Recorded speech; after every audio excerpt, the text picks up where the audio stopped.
Foot fetish. I didn't think I had a foot fetish, but I was about to get one.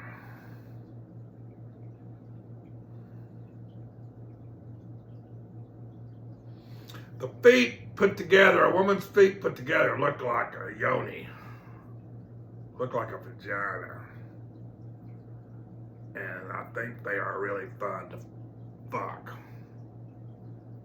Might take a little cream, might take a little... I think they're really fun to fuck. I never did that. But I think that's partly what this is all about. You might give that a try. But even before you get that point,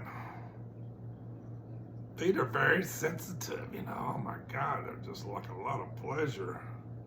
Sucking her toes could drive her mad. Licking and sucking her toes could drive her mad, could drive him mad. Feet are, in the Orient, it's huge. In the Orient, they used to bind those ladies' feet so they'd be like a little bird nest, and they would just fuck the hell out of that. Love it. The Orient is just huge, huge. So I think it's a little underrated here in the West, but check it out.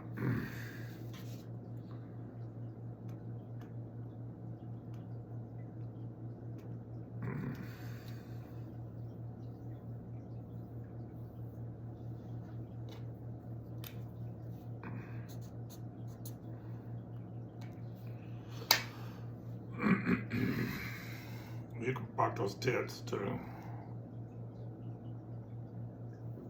I never did, but I think you can.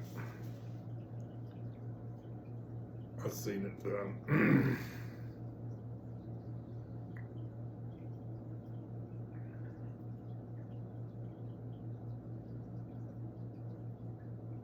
I've talked a lot about the tits. Unbelievable. Men's tits, unbelievable. Get after it.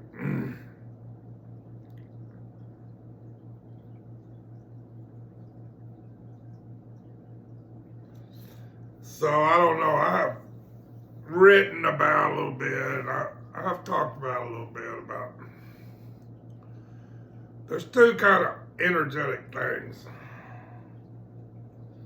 I don't know, maybe I should just start with gazing in general, what energetic stuff happens. You know, there's 4 stages of gazing. I've talked about this till I'm blue in the face, but here we go again. You do a lot of gazing. The first stage is just your normal waking life. Nothing different about it. Just like you're sitting in meditation. And this applies to meditation completely. 100%, same thing. You could call this a 4 stages of meditation if you want. You know, you're just sitting there, nothing's happening. That's just stage 1, you know. Happens with gazing, nothing's happening. Just like Shamatha meditation or just like your normal life. Nothing's really happening.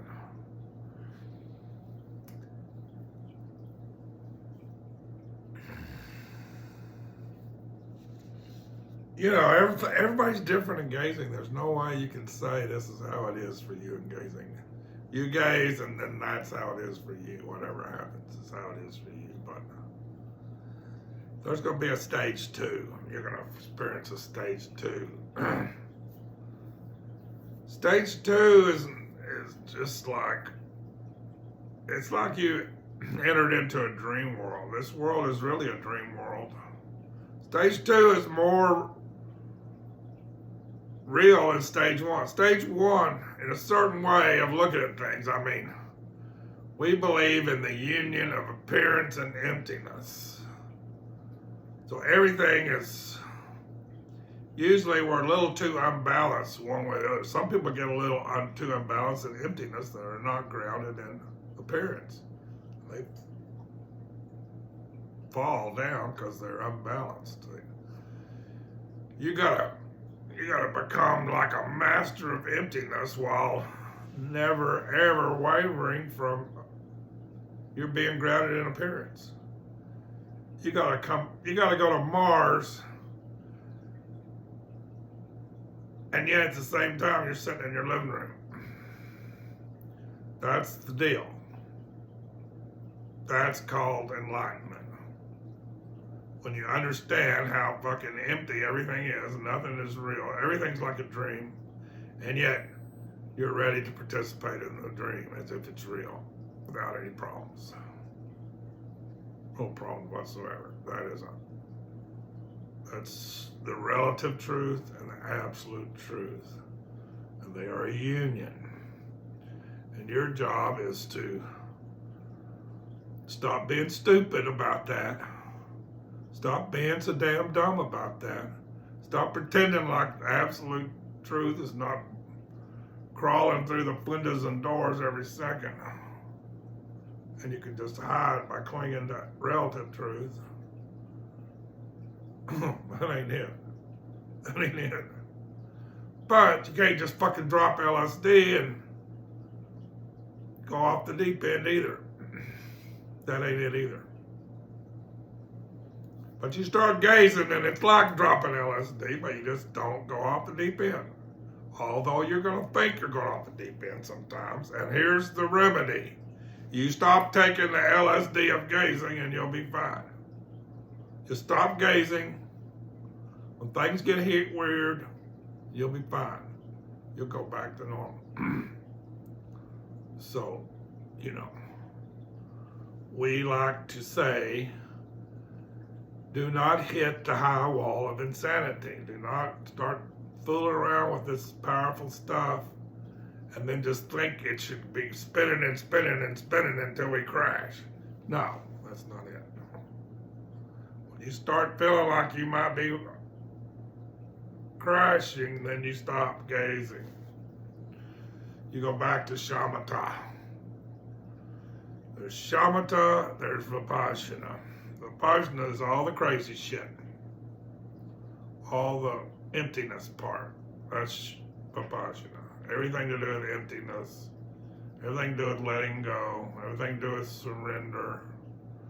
Everything to do with this is not real. This is a joke to even think it's real. That's all Vipayssana. That's all emptiness. Then what is kind of normal shit? That's Shamatha. You want to take your normal shit and you want to just fucking make it laser clear. Like appearance is just like a crystal. And it's just loaded with Shamatha. It's loaded with one-pointedness. It's loaded with you just resting your mind in the nature of your mind, which is the union of appearance, and emptiness. But when things go wonky, you gotta go back to appearance and get solid with appearance. Just meditate with Shamatha. Do not fucking fly around the world. Just sit in your spot, lower your gaze, practice Shamatha, and you'll be comforted. You'll be peace will return to your situation. And you can decide on your next move, whether it's 6 months of Shamatha and forget that shit, or whether it's a couple of 3 days of Shamatha, and then we'll talk about it.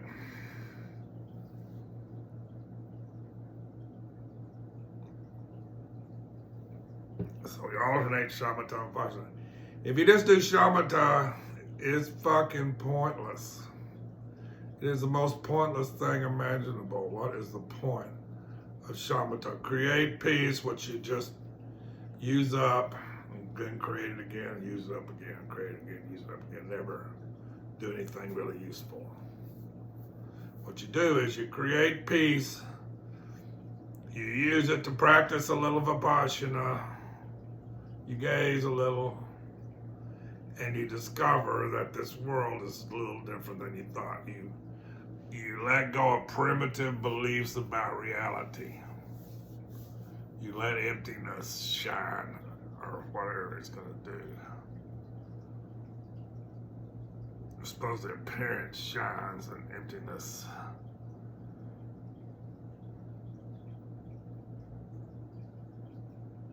You can't say what it is. You can't say what it does. You can't tell anybody nothing about it.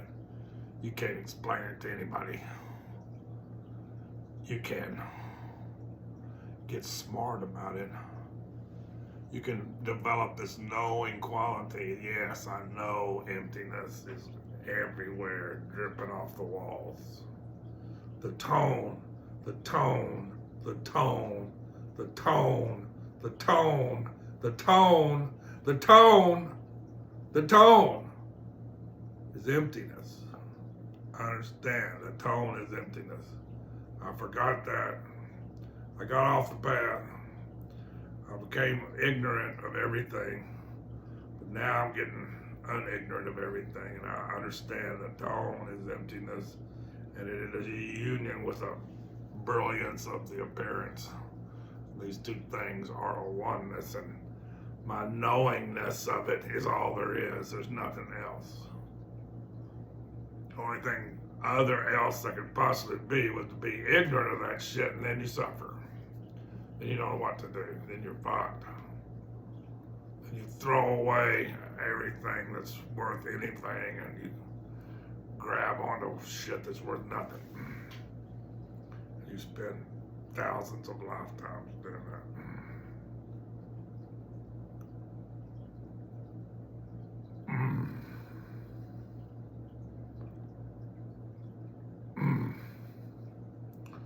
So, gazing. Second level of gazing is the sort of this, it's like emptiness showed up or something. It's like you're in a dream. It's like emptiness showed up, made it, and it's kind of blissful. You know, it's slightly blissful. It's blissful. It's blissful. It's a little blissful. Like taking drugs or something. The good part of taking drugs. There's the good part, and then comes the bad part. Well, that's stage 3, the bad part. That's stage 3, so to speak. It's really not a good part, a bad part, but there's stage 2 and there's stage 3, which we call the good part and the bad part, but it's not like that. Not like that at all. This blissful stage is, it's just something you walk, it's just a door you walk through, man. You want to get the union of appearance and emptiness infused with knowing, you walk through stage 2. A lot of people just think that's meditation. They think that's meditation. And they're very heavy on Shamatha, and they're very heavy on this little bit of bliss I'm getting here, and dreamlike, man, nice, you know. That's just stage 2, man. It's just stage 2. You can play around there a long time if you want. You can maybe get some stuff done there, you know. It's not very important stuff. It's just kind of masturbating yourself is better than with stage 1 somehow. Or, you know, or you get something nice, you know, it's fine. If you got a partner there, go for it. Play around, you know, have some fun, no problem. But just understand what stage 2 is just temporary, useful maybe. Some people can get a lot out of it. For most people, you just want to march straight through. You want to get to stage 4. Understand. The whole point is to get to stage 4. What is stage 4? Stage 4 is enlightenment. Stage 4 is the union of appearance and emptiness suffused with knowing, and you're essentially a Buddha when you get there. Or you're getting around where the Buddhas get to there. You're knocking on the door like Talopa said, I've been to stage 1, I got that. I went to stage 2, I played around a little, but I moved through. I went through stage 3. And I'm ready for stage 4. You're a big boy. You got big boy pants when you say I went through stage 3 and I'm ready for stage 4. You're wearing some big boy pants here. Then you've accomplished something. Then we can talk about giving you a seat at the big boy table because you've done something. What is stage 3?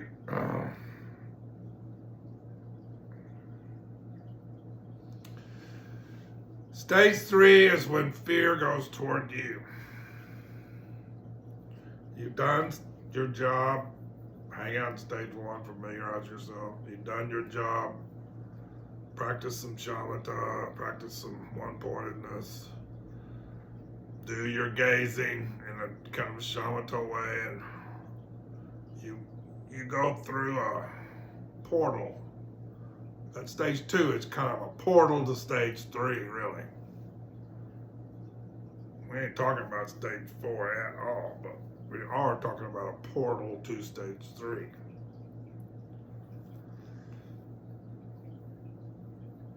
So,